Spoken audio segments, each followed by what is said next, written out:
The first thing that hit me wasn't sound, it was the sight. Fresh tire tracks cut deep across my gravel road like scars on skin I paid for. Wide tread, all terrain, not mine, and not any neighbor I knew. They didn't wobble like a lost tourist either. No, these tracks carried confidence, the kind that comes from people who think boundaries are optional. Before we dive in, comment which country you're watching from. Let's see how far this story travels. Out here on Stone Ridge, my road runs 2 miles past a locked gate, a keypad, and signs every 30 yards that say private, no trespassing. I built that road myself, paid for it myself, and kept it maintained out of my own pocket. It wasn't some county lane up for debate. It was mine, legally recorded, deeded, and fenced. So when I pulled up the security footage, coffee in hand, and saw a white SUV idling outside my gate at 2:07 a.m., I knew this wasn't a wrong turn. The SUV wore a crest on its door, Cedar Mesa Estates Community Patrol. I almost laughed. HOA patrols look official to the people who print the decals, but to me, it just looked like a sticker slapped on borrowed authority. Two men stepped out, radios clipped to their windbreakers, walking with the posture of wannabe cops. They didn't cut the lock or force the keypad. They piggybacked when a delivery driver exited. One took pictures of my garage and siding like he'd discovered a crime scene.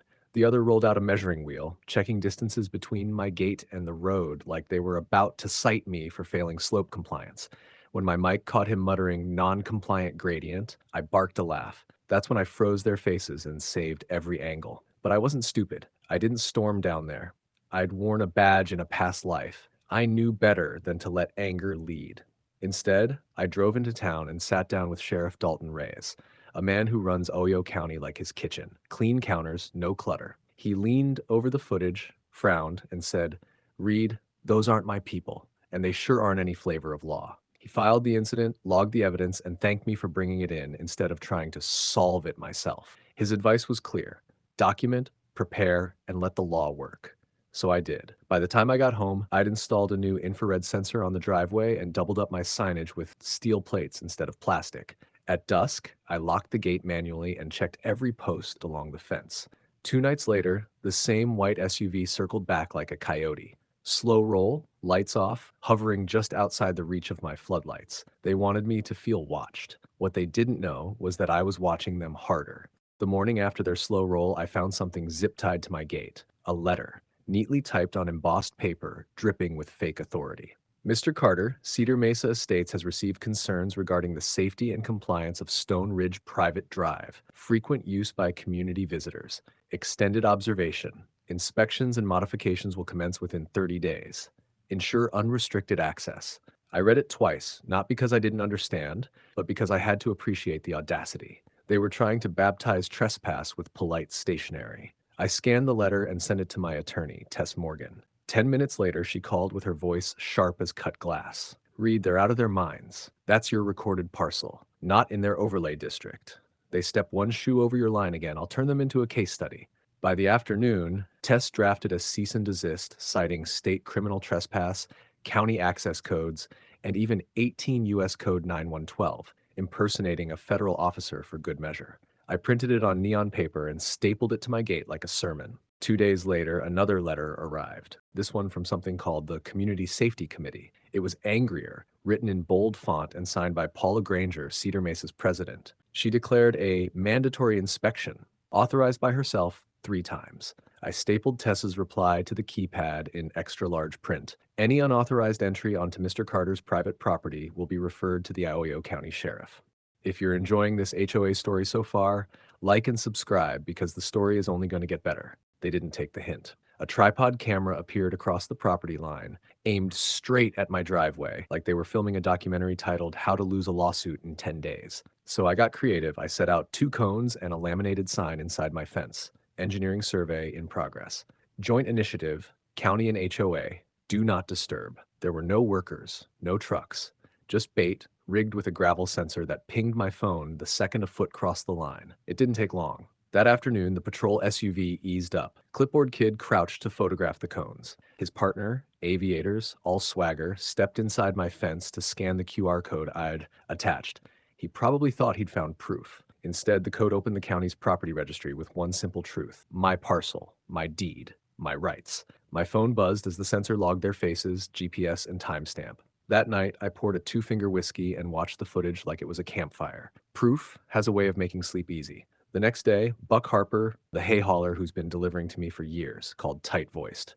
Reed, I'm at your lower gate. Couple of HOA guys coned it off, told me I need a resident pass to deliver. One's taking pictures of my plate. That slow burn in my chest lit all over again. Sit tight, Buck, I said. Don't argue. Don't move. I'm coming down.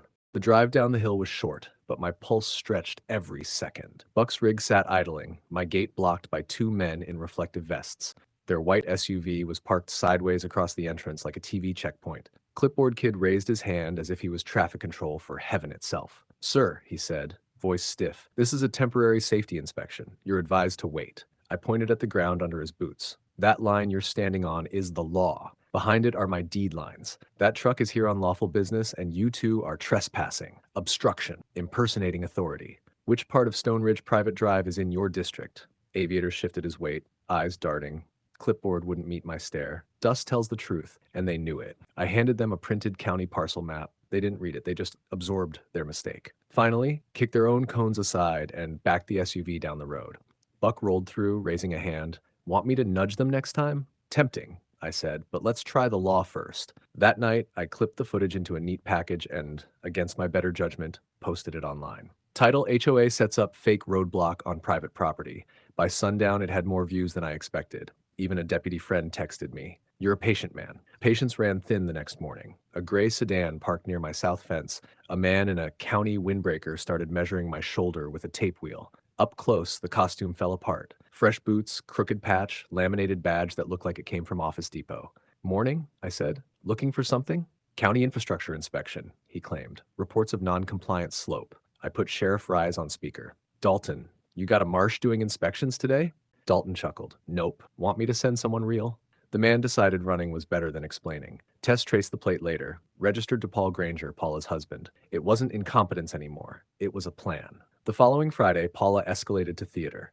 A fold-out canopy at my lower gate, reflective barricades, a folding table with a handheld metal detector, two men in Cedar Mesa security shirts waving down cars like they deputized themselves. Paula stood off to the side, arms folded, grin sharp enough to cut gravel. From now on, access requires a Cedar Mesa pass, she announced, waving a laminated card with my name misspelled. You've crossed into criminal trespass, I said flatly, and obstruction and impersonating authority. Congratulations. She laughed. Oh, stop. Nobody's getting arrested. About that, I said, holding up my phone. You're live on 3 cameras. And here come the deputies. 2 cruisers crested the hill, lights painting the scrub red and blue. An unmarked sedan followed. Then, just to gild the truth, a news van with a lens big enough to catch every word. The deputies read the charges. Unlawful obstruction, criminal trespass, impersonating regulatory authority, attempted unlawful detainment. Paula tried to argue civic duty, but her voice cracked in the recording. They didn't cuff her. They didn't need the spectacle. But they did guide her into the cruiser with the kind of patience that makes a point. Her patrol boys got citations. Paula left with probation, a ban from HOA office, and the HOA itself got saddled with civil penalties heavy enough to sting. Weeks later, I installed a steel plate sign at the gate. Private road. No HOA patrol, no exceptions. Floodlights snap on at dusk now, not out of fear, but as a reminder. Boundaries matter. And here's the truth I learned. Control and care aren't the same thing. Folks like Paula call it safety. But really, it's just control dressed up as community. So I'll leave you with this. Where's the line? When does a neighborhood's standards turn into trespass? When does safety turn into control? Drop your thoughts in the comments, because out here, the road stays mine.